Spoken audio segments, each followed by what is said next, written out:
Greetings, Minecrafters, and welcome to another fabulous discussion, Minecraft discussion, all things well-being.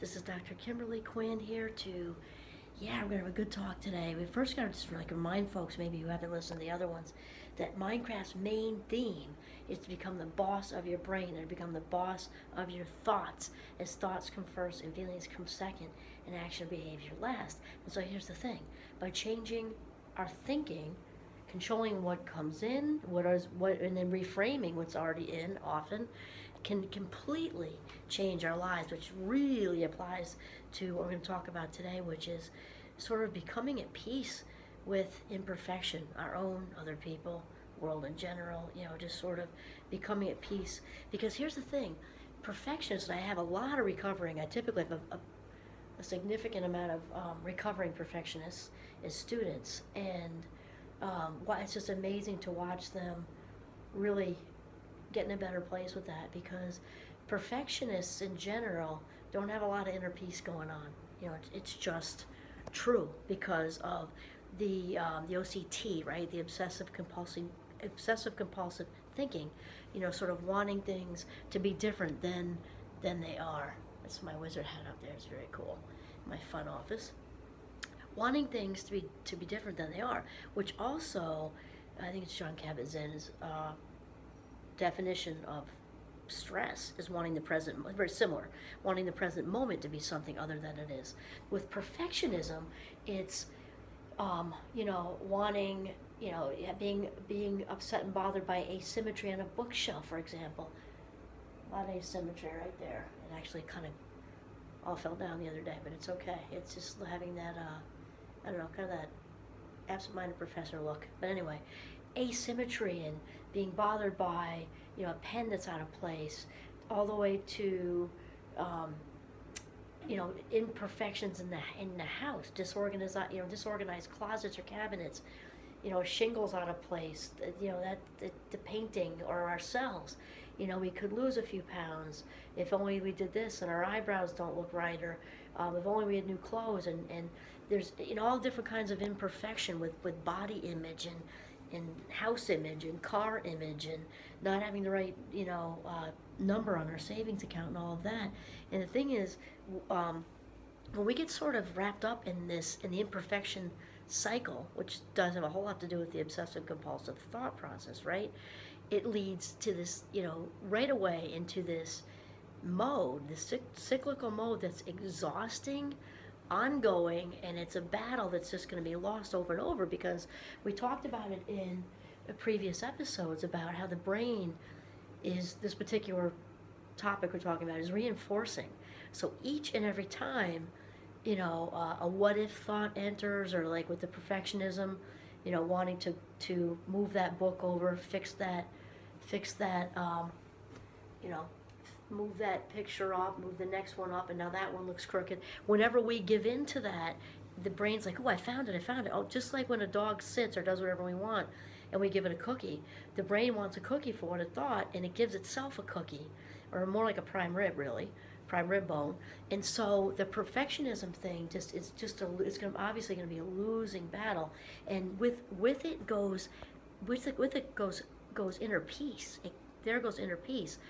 Also, it pulls us away from being kind, because we're more into being critical of ourselves and other people. And there I go again. So if it's like the OCT perfectionism cycle, and I got to be plus, and now it's an A, and not being okay with, wow, I really studied hard, really put a lot into that paper, and sort of being a little more wrapped up into, wow, I did a great job. This is, it's harder for me to take a test or write it, whichever way, and I really did well. It pulls us away from kindness to ourselves and others, and it also pulls us away from gratitude, which, as you know, we've talked about it. Gratitude is a straight road to happiness.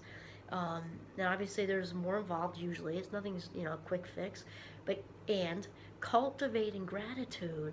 By cultivating gratitude, here's the thing. There's not a lot of room for perfectionism or anxiety, or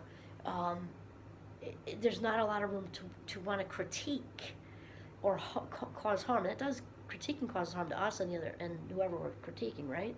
And so it gets in the way of that. So each and every time we get wrapped up in looking for imperfections in ourselves, we also, it's much easier to find them in other people. We've also had to talk about that in a different context because the brain loves patterns. We talked about the Tetris effect, right? Where, which is in a positive way, is a gratitude journal. Because the more we do, I am grateful for, I'm grateful for, I'm grateful for, 3 times each day in a gratitude journal, after 21 days, which is about how long it takes for a habit to shift, we start to automatically, as in unconsciously, see the good in our day more than we did before. Well, the reverse is true with negative patterns. And so the more we kind of allow, because that is the word, it means that we give our consent, permission, whatever, give up our power, and allow ourselves to criticize ourselves and to really focus on the imperfections in ourselves. Again, lose more weight, or to get the better grades, or get the promotion, whatever. It becomes much easier for us to also focus on the imperfections of others. Like, man, look at them in that relationship. Well, I can't believe, she did and he did, and I can't believe that she's letting him get away with that. I can't believe he's letting her get away with that, or that they let her get away with that. And we really get focused on this stuff and then reinforce. And so the disease of the disease dis-ease, right? Because perfectionists are not at ease. Please hear me. I'm not saying this with judgment in any way. We all have stuff to work on. The idea with these videos is to hopefully bring awareness to people about the power of our thought process, and also with that awareness, we can then make changes about learning how to practice thought control, because what we practice, we inevitably get good at. And so with the perfectionist thing, what's super important is to, number one, be aware of it, because we can't do what we don't know, right? And as Dr. Dave says, once we become aware, we become responsible. And this, I mean, to ourselves too. And that we make a decision in that moment to stop abandoning our mental health. Because you know what? You deserve to be happy. Each and every day you deserve to have some happiness, hopefully lots of happiness, because these are our life minutes. I've been going around campus love bombing people with life minutes. They look like that. Yes, we want to spend our life minutes like they are cash, not going down the rabbit hole of perfectionism, which reinforces itself, which means it gets stronger each time, which means there's a stronger pull to look for what's missing versus what's right. And it just gets worse and worse and worse. So here's the thing. It's so important to, first of all, become aware of it and catch ourselves. When we really try, in whatever circumstance, we can oh, there I go. And not in a way that's like, oh, there I go again, negative. If it's not enough, I'm having these anxious thoughts or whatever. Now I'm feeling badly about feeling badly. Like secondary emotions. No. Catching ourselves in it is good. And we say, oh, there I go again. Let's see how I can maybe think about this differently. And remind ourselves that our spirits are perfect. The spirit that resides in the body is perfect. We came into this world without a flaw. That authentic self is in there.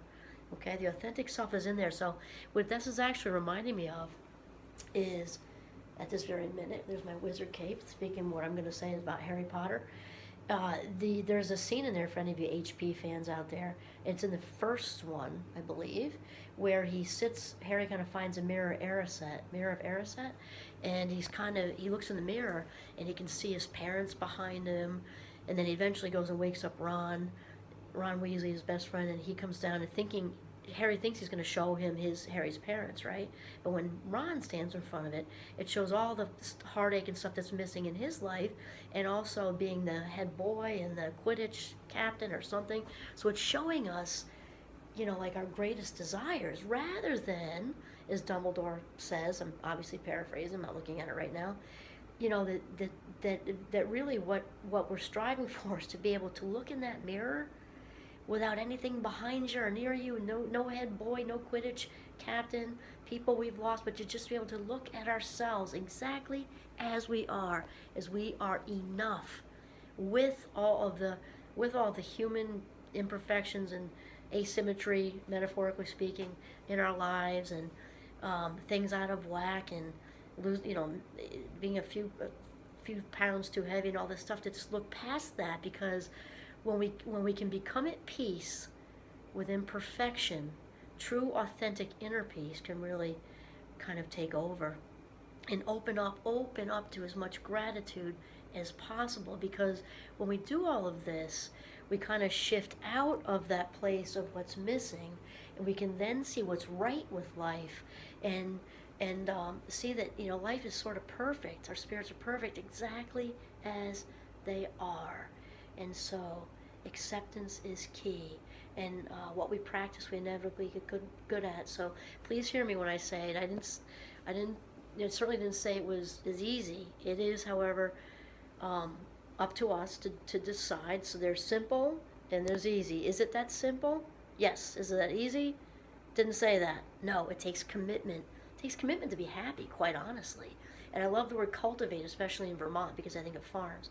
Turning over soil richness, it takes continued effort. And also, like anything else, once, playing soccer or learning to play the violin or whatever, once we practice for a while, kind of like you get the calluses when you play guitar, like we adjust, and then it's less maintenance kind of thing. So making peace with imperfection, shifting back into gratitude and kindness. All right, this is Kimberly Quinn signing off from Northern Vermont. Have a mindful day.